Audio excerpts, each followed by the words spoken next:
One of the ongoing struggles that we see throughout history is the question of war and peace. We look at our news today, and it seems like all over we're faced with various images of people attacking here and military response there, and it seems like there's not a whole lot of peace right now, which is very interesting because if we were to ask people, do you prefer war or peace?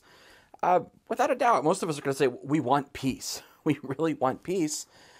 And yet there is so much war. Why all the fighting?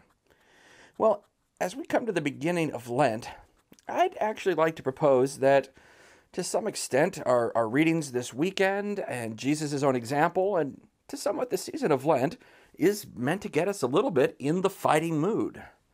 Now here's what I mean. Imagine, if in our world today, in our desire for peace, we were to simply try to ignore the real enemies that we have. I mean, imagine if we saw all these atrocities going on throughout the world and real enemies trying to do real harm to us or our allies or just people in general. Imagine if we just tried to ignore that and said, well, you know what, we want peace, so we're not going to go fighting. We don't believe in fighting. We want peace, and we just kind of going to let things go. Well, it wouldn't be very long before we had neither peace nor freedom, because if there are real enemies who want to take away our peace and our freedom, we can't just sit back and pretend that everything's okay. We really do have to engage in the fight. That's a little bit what we see Jesus doing today in our gospel. It says that after his baptism, he goes out to the wilderness there to be tempted, to confront Satan, to engage in a battle, as it were. Now, I don't necessarily recommend this tactic for you and me, being that we are not the Son of God. But for Jesus, to go out and confront the enemy head to head, Jesus can do that. I don't recommend that we go out and directly pick a battle with Satan, so to speak. But much like as we see around the world, when the battle comes to us, well, as much as we want peace, we have to fight sometimes. This weekend also happens to mark a significant anniversary in world history. This is the 70th anniversary of the famous Battle of Iwo Jima during World War II. Now, this has most famously been immortalized in a picture taken of the Marine Corps planting the United States flag on top of Mount Suribachi on the island. And here in Washington, we have the beautiful Marine Corps Memorial that has turned that picture into one of the most famous sculptures in the world. I myself, when I get down or depressed, sometimes feeling like, gosh, I just can't fight, or I'm getting, complacent about things, I like to go up to Arlington to that side of the Marine Corps Memorial and kind of look at the Marines there declaring victory and know that, yeah, I can do it. It gets a little energy going, and it's a beautiful spot up there, too, on the hill in Arlington. What is it about something like that, our armed forces, the Marines fighting in Iwo Jima as an example, that gets us, so proud, so excited? Well, as you think about it, we look at the planting of the flag, and sure, we immortalize that great moment of victory, but we might forget, everything it took to get to that point. Training, basically. Imagine that the training that went into that event that led to eventually planting our flag.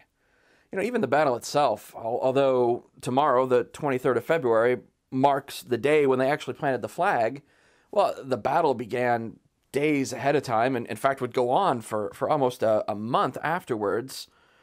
Think of all the planning of the mission that went into it. Japan had planned for months to fortify that island. They had spent months and months digging in and creating fortifications. We'd created our battle plan. The Marines that were landing there had trained and trained and trained. We see this in athletes too, all the training that they do to get ready to compete. With the Marines that day and all of our armed forces, imagine the increased motivation that the training takes on. Because there, we're not talking about just winning a game or something. If you don't take training seriously, well, you might lose your life or endanger the lives of your buddies that are fighting with you. It's serious business to take that training seriously. That's a little bit what Lent is about for us. It's about spiritual combat training, just like the Marines would have had to do to get ready to assault the beaches on Iwo Jima. Well, we need some training. And perhaps the most important thing we have to realize is that we are in a fight that is perhaps all the more dangerous because, unlike the Marines who could very much see that their lives were in danger, our spiritual lives are in danger. We have a real enemy that has a battle plan for us that is out to get us. You know, the press loves to report on all the comments of Pope Francis, and it's wonderful to see the attention, maybe. But one thing he talks about a lot is the devil and the reality of the devil. And you don't see as much reporting on that, but indeed, Satan is real. He's very intelligent. He knows each of us, you and me individually. He knows our weaknesses. He knows the best way to tempt us. He's a formidable enemy. Now, imagine that we were to just sit back and say, well, I want peace. We're not going to have peace, and we're not going to have freedom. This is a real battle to fight, and to do that, we need some training. And that's really what Lent is about, spiritual combat training. It's time to get up, to stop trying to be complacent, and say, okay, what do I really need to do to get better? That's why all these little things that we give up, you know, whether it be chocolate or cookies or some food, or even if it's rest or whatever we do to kind of give things up, you know, it's meant to be kind of a little rehearsal, like soldiers do when they're training to go into battle. They practice fighting against dummies and targets. Well, before we attempt to, you know, engage the full force of the enemy and the plan that the devil has for us on big issues, it helps to fight against little issues. If I can learn to say no to that thing that I gave up for Lent, as hard as that might seem, well, that's not just an end in itself. It's meant to help us get to the point where, okay, maybe we can say no to some bigger things.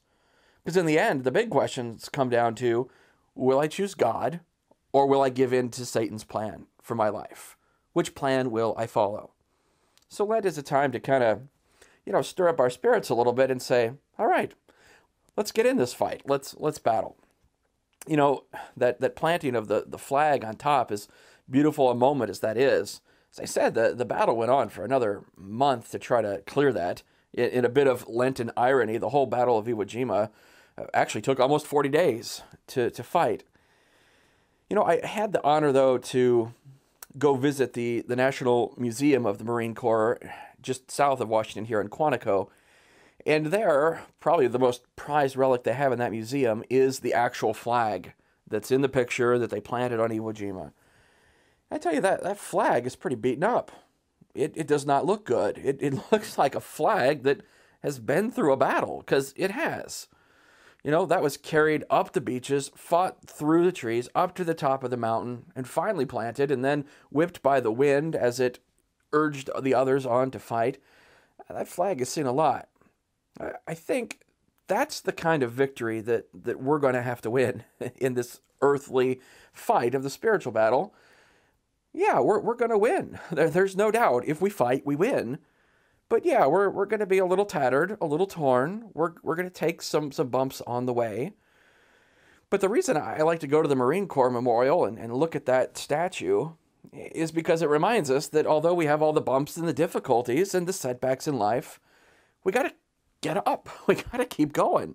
Those Marines that planted the flag, you know, they got out of a boat on the beach days before under heavy fire, and they fought their way up there. Well, we got to fight our way too. This life is not easy, and if we think that we'll have peace by sitting it out, we're sadly mistaken. It's time this Lent to stir ourselves up a bit. You know, the only way we lose is if we fail to fight. You know, the Marines didn't have the option of staying in their boat on the beach. When their transport landed, they got out and they went. And now it's kind of that spiritual kick that we need to say it's time to get out of the boat. It's time to start fighting. It's not going to be easy. But little by little, if we are faithful, we keep fighting our way up the hill, we're going to win. I saw an interesting comment about the Battle of Iwo Jima. It's the only time where we actually took more casualties than the enemy. But the person writing the article pointed out, given that the Japanese were stuck on an island with no means of reinforcement and greatly outnumbered, he said there is no way that the Marines could have lost that battle. I thought, well, Well, that's true, because he's, of course, not even considering that we would have pulled out or retreated. If we were willing to fight it through to the end, we were going to take Iwo Jima, and we did. Well, the same is true in our life. We know who wins this victory. Jesus goes into the desert, he fights with Satan, and he wins. That's not just for him, that's for you and me. The only way we lose is if we don't fight. So let's fight. And if we do, yeah, we're going to be beaten and torn, but in the end, we win. 40 days from now, having kept to our Lenten disciplines, maybe even through some setbacks, but getting back up, if we fight, we win. 40 days from now, we will have the great honor of planting our flag. I always thought that's interesting that the symbol of the resurrection that we see so much at Easter is a lamb with a little flag on a pole sometimes. Like, what is a lamb doing with a flag? But do you think of those Marines planting that flag? Yeah, to some extent, when we get to Easter, we get to plant our flag. We get to say, I did it. I made it through Lent. I worked hard. I fought the battle. I won the Battle of Lent. And more importantly, we plant our flag saying, it's not just this battle. It's the whole war that we're fighting for our souls. The good news is, just like those Marines who fought their way up the hill, we don't do it alone. We've got all our buddies fighting with us. The church throughout the world joins in this battle to urge us on as we're in it together. And in the end, we win. So be tough this Lent. Fight through it. Get up the hill. And 40 days from now, there's no doubt we're going to plant our flag in victory.